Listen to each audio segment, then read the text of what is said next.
my name is Julie Muhn. I'm a research analyst with Finovate. I'm here with Kathryn Petralia, Chief Operating Officer at Kabbage and co-founder at Kabbage. So Kathryn, to start out, tell us about what kind of challenges do small businesses face in securing financing, and how does Kabbage help?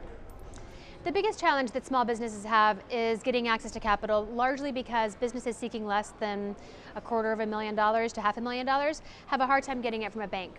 It's not because the banks don't want to serve those customers. Most of them have bank accounts at those banks, but it's not economically feasible for them to serve those customers. It costs too much to originate a small loan. Yeah, great. So since launching in 2010, Kabbage has been on the cutting edge of small business underwriting methods, pulling in transactional data from Square and QuickBooks and using shipping data from UPS. Can you tell us about how Kabbage's underwriting methods are evolving and what's next? Sure, we're always looking for new data sources to serve more customers. I think, for us, what's next we're working on right now, which is big partnerships with large financial institutions globally, so we can take that same ability to use, I would say, non-traditional data to make decisions about businesses in other markets. So places where the data sources aren't the same as they are in the US, because we're used to using unusual sources of data, it makes it easier for us to move into new markets, and I think you'll see us expand into more and more geographies. Cool, great. And are you looking at using AI as a part of that at all, or is that in the plan? So we do this today. AI is basically another, now the experts would say there's some subtle differences, but it's the same thing as machine learning, neural networks, advanced analytics. It's the same stuff that's been going on for a long time, just a different name.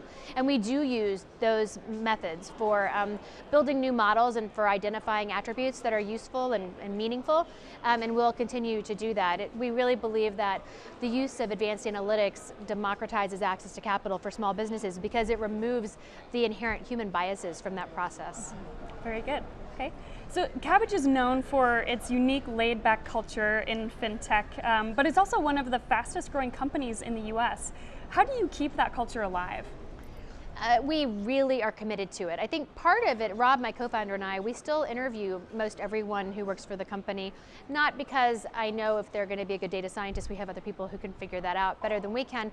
We want to make sure that they're a good cultural fit. One of the key tenets at Kabbage is to care deeply about one another and to stay connected to each other and to our customers and to the business. And so we want to make sure that we hire people who care about those things too. Great. So your interest in technology started at the early age of 9. Can you talk about how your parents fostered that interest, and what's your advice for parents, and parents especially of young females, to do the same? From my perspective, I think my parents always led me to believe that I could do anything I wanted to. So I was comfortable with technology because they gave me a computer. I'm not a developer, I never have been, but I always understood the value of technology sort of in our daily lives and in business later on. So my parents were both the first people to go to college in their families in South Georgia.